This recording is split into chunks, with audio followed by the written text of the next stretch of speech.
A flash of blinding light fills the sky. 70,000 civilians living in Hiroshima are killed in an instant. In the years to come, 70,000 more will die from radiation poisoning. 3 days later, a second atomic bomb is dropped on Nagasaki, annihilating 40,000 men, women, and children. The United States has detonated the first and only atomic bombs ever used in a war, but in doing so, they may have saved millions of lives.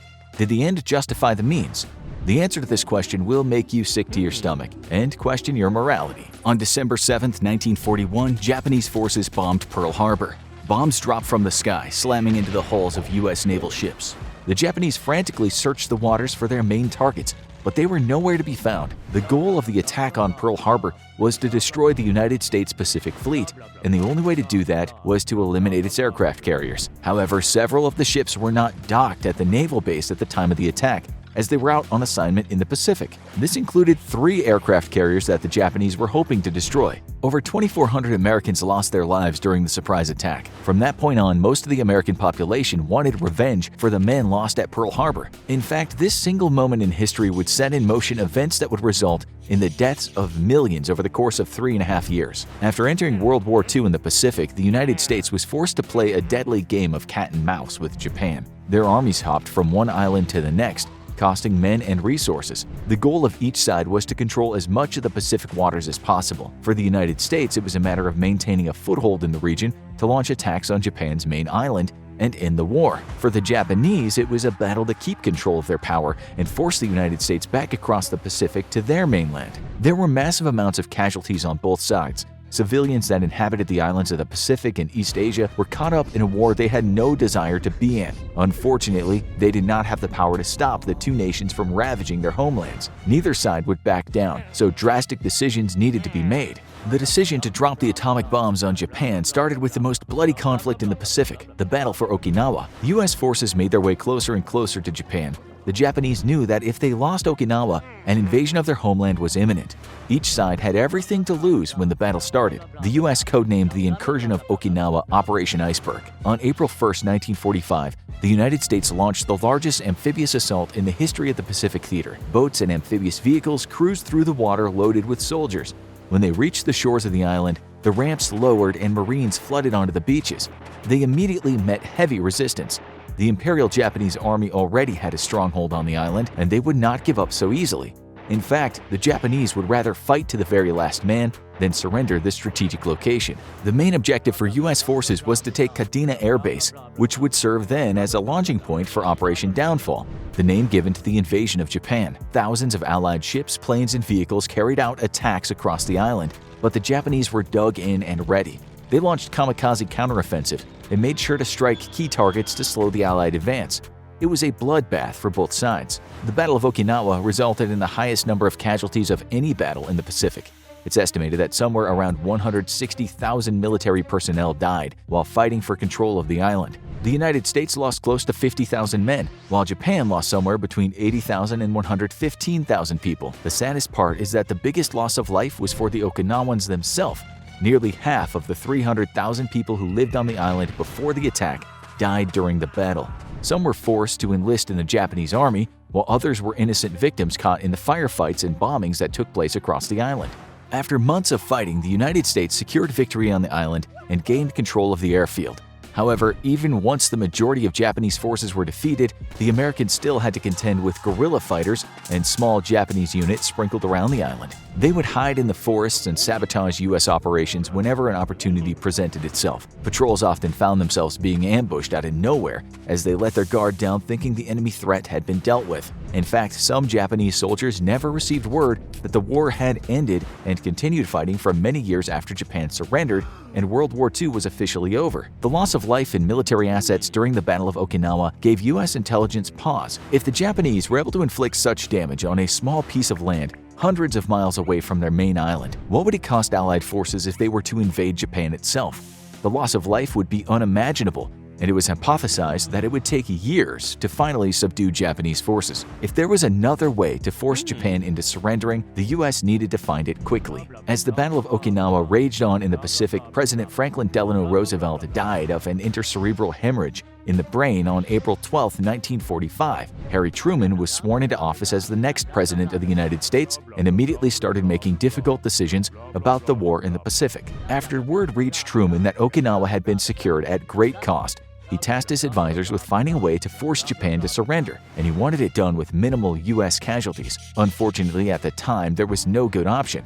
It had become clear Emperor Hirohito would not submit willingly. In fact, everyone in Japan believed that they would win the war and were willing to lay down their lives to make sure it happened. Men, women, and children, military, civilian, elderly, all Japanese citizens would rather have died than surrender their country to a foreign power. This meant that regardless of what Truman decided to do, lives would be lost. The question was just how many people needed to die in order for World War II to come to a close. Soon after the transition of power from Roosevelt to Truman, the new president was made aware of a top-secret weapon that was being developed by scientists in Los Alamos, New Mexico. It was known as the Manhattan Project, named after the location of the team's first office in New York City, and would result in the world's first atomic bomb.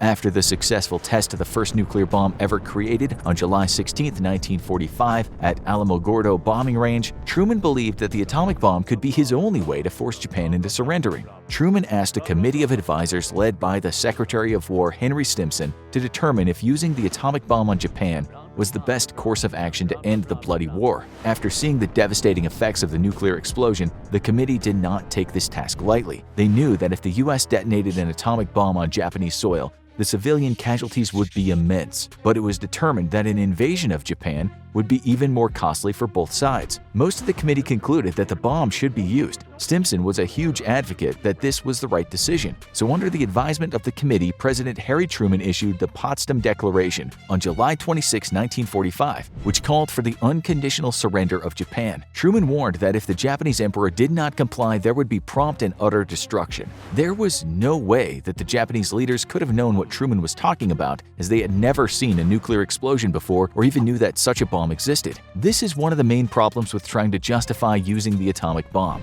The Potsdam Declaration would have been outrageous to the Japanese emperor and his advisors. They knew that if the United States invaded their island, they could depend on the masses to fight until the very last person fell. The Japanese people would not give up their homeland to an invading enemy, and the Japanese leadership was pretty confident that they could cause enough casualties to the Allied forces that at the very worst they'd end up negotiating a truce. This would allow Japan to make a few demands of their own, such as maintaining control of the country. However, this was not an option for the Allied forces. They would not negotiate. It was either unconditional surrender by Japan or nothing. When Truman did not receive a reply from Emperor Hirohito, he gave the order to drop the bomb. On August 6, 1945, a Boeing B-29 called Enola Gay took off from an airfield on Tinian Island. In its cargo hold was Little Boy, the first atomic bomb ever to be used in a war. At 8:15 a.m., the Enola Gay spotted Hiroshima. The crew prepared to drop the bomb and get the hell out of Dodge before it detonated. The signal was given, red lights flashed as the bomb bay doors opened. Little Boy was dropped 31,000 feet above the city of Hiroshima. 44 seconds later, there was a bright flash as the atomic bomb detonated 1,500 feet before hitting the ground. Approximately 70,000 people were instantly incinerated by the blast. The Japanese finally found out what Truman meant by prompt and utter destruction. It's unclear what exactly was being discussed by the Japanese leadership immediately after the bomb was dropped, but when no declaration of surrender came, 3 days after Hiroshima was bombed, the U.S. decided to try again. On August 9, 1945, a different B-29 named Boxcar carried a second larger atomic bomb named Fat Man toward Nagasaki. The bomb was dropped, and the instant it detonated, 40,000 more Japanese civilian and military personnel were consumed in the fiery blast. Both Hiroshima and Nagasaki had been wiped off the face of the planet by the atomic bombs. Japan was now ready to surrender. Talks between Japanese leadership and the United States began, and on September 2, 1945, Japan officially signed documents of surrender on board the USS Missouri. The question is, was the use of the atomic bomb justified by the United States? Was there another way to convince Japan to surrender? Or did tens of thousands of Japanese civilians need to die? We'll present you with evidence for both sides of the argument, but you will ultimately have to decide for yourself. You may be surprised at which side you choose. After the atomic bombs were dropped and the United States occupied Japan, some shocking information was discovered about Japan's plans for ending the war. According to Japanese military officers and soldiers, they knew where the U.S. invasion was going to land and had already begun preparing to inflict as much damage as possible to their forces. Their orders were to repel Allied forces for as long as possible and inflict casualties by any means necessary. Most of the Japanese military strategists knew that they would not be able to stop the invasion, but it was also known that the island's entire population would fight until they were all killed. Surrender was not an option for the Japanese people, and they believed that it was better to die fighting than to lose their homeland to the invading force. Knowing this, U.S. military leaders were convinced that they had made the right decision. There were over 70 million people who lived on the island, and it was predicted that everyone from children to grandmas would do their part to stop the invading Allied forces. This included makeshift kamikaze runs by civilians using grenades or other explosives. The carnage would have been unfathomable. Therefore, by detonating the atomic bombs, the military concluded that tens of thousands of U.S. soldiers' lives were saved, along with millions of Japanese lives. Another argument to justify the use of the atomic bomb is that war itself is inhumane. The bombs dropped on Japan helped end World War II, and therefore it was the right call. To put it into perspective, in March of 1945, the United States dropped incendiary bombs on Tokyo. This caused massive fires to sweep across the city and consume everything in their path, including civilians. It's estimated that well over 100,000 people were killed in Tokyo bombings. So, was this any better than dropping an atomic bomb? Long-term effects of both situations are different. Over 1 million people lost their homes in the Tokyo bombing, but those who survived did not need to worry about radiation poisoning and cancer like the survivors of the atomic bomb blasts. A home can be rebuilt, but death by radiation cannot be avoided. It was also estimated by General MacArthur that even if the Japanese government was forced to surrender after the invasion, there would still be countless guerrilla groups that would hide in the forests and mountains on the island that would need to be dealt with. They would continuously wreak havoc on U.S. installations and oppose the new government that would be put in place. MacArthur concluded that it would take 1 million U.S. troops 10 years to deal with the rogue Japanese soldiers.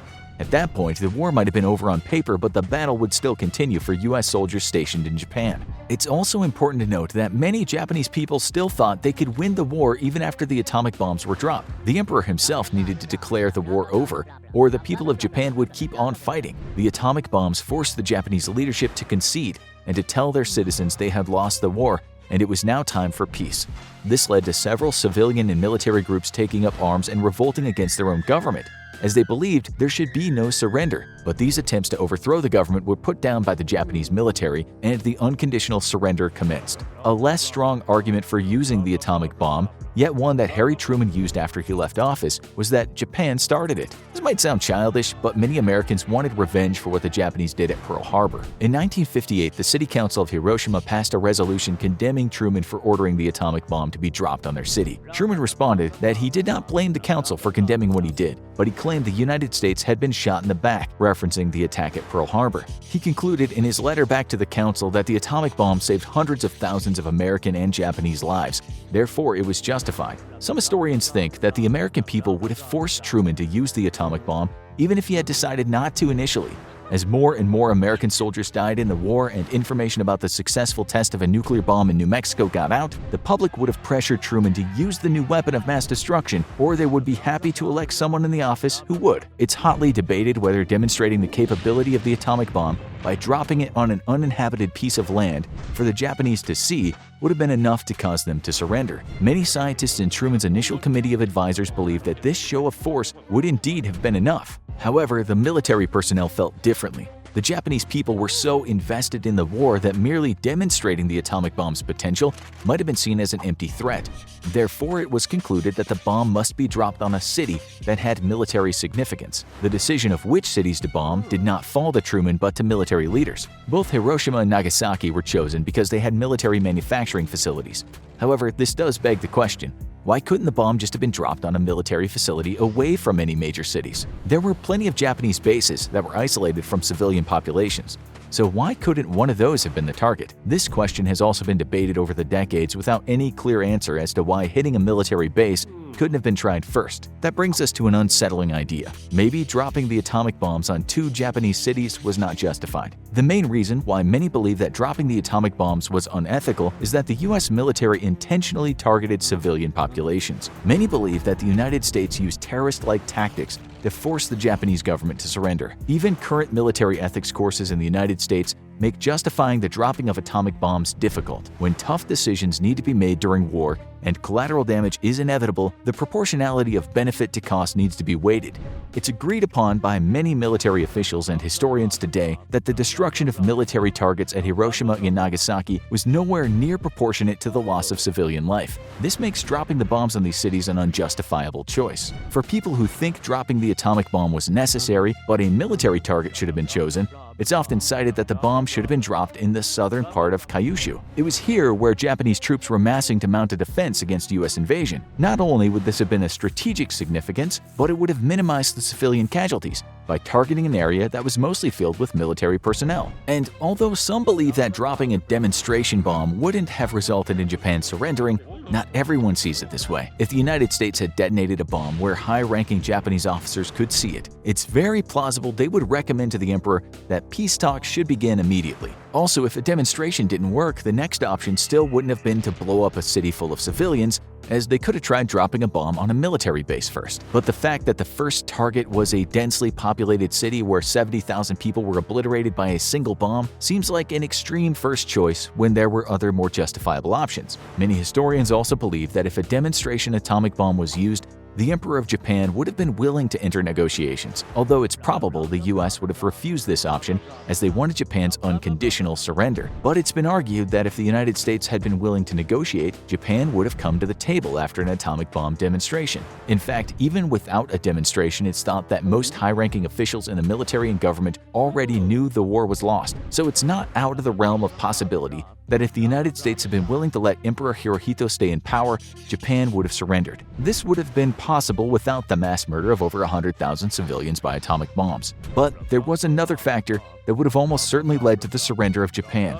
It had nothing to do with nuclear explosions or the United States. Instead, at the same time the US was dropping its second atom bomb, the Soviet Union declared war on Japan. There was no way that Japan could have defeated both the US and Allied forces in the Pacific, as well as the Soviet Union advancing from the West. Japan knew this, and it's very plausible that if the United States had waited for the Soviet Union to declare war on Japan, they would have never had to drop the atomic bombs in the first place. Japan's plan at the time was to cause enough American losses that they would have been forced to negotiate a settlement. The average Japanese citizen and soldier might have believed that Japan could still win the war, but the leadership was not under the same delusion. They were just weighing their options and trying to figure out the best outcome. However, once the Soviet Union declared war on Japan, it was only a matter of time before they became overwhelmed on multiple fronts. As soon as the Soviet Union joined the battle, they steamrolled their way through Japanese lines in Manchuria and pushed deeper and deeper into Japanese-controlled territories. Once this happened, Japan would have likely sought out a deal with the US, even if it hadn't dropped the atomic bombs. The reason for this is because Japan already knew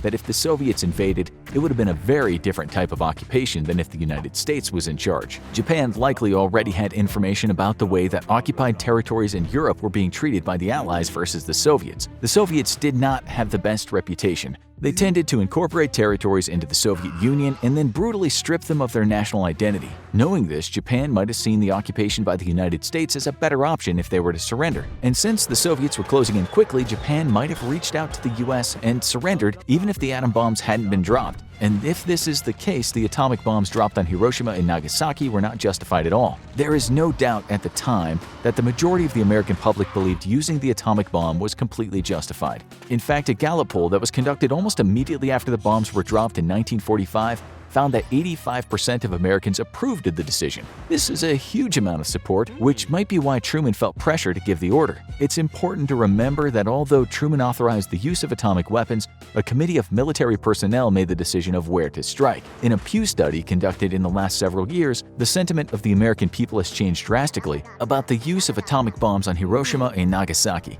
Now, only around 50% of the US citizens believe it was justified. There are probably several reasons for this. For one, many of the people who were alive during World War II and were impacted by Pearl Harbor are no longer with us. People who are further removed from such a tragic event tend to have less emotional investment, and therefore might think more critically about a decision that cost the lives of over 100,000 civilians. We also now know much more about the long-term effects that nuclear weapons can have on people and the terrible diseases that can result from radiation poisoning. Many individuals don't think anything justifies killing so many civilians, even during a world war. This is especially true since there were other options besides dropping the atomic bombs on heavily populated cities. There are arguments to be made for both sides of the atomic bomb debate, but there are a few undeniable facts. The United States targeted cities with civilians when they had the option of demonstrating the power of the atomic bomb on uninhabited land or against strictly military personnel. The Japanese were also probably willing to sit down for peace talks even without the bombs being dropped, especially after the Soviet Union declared war on them.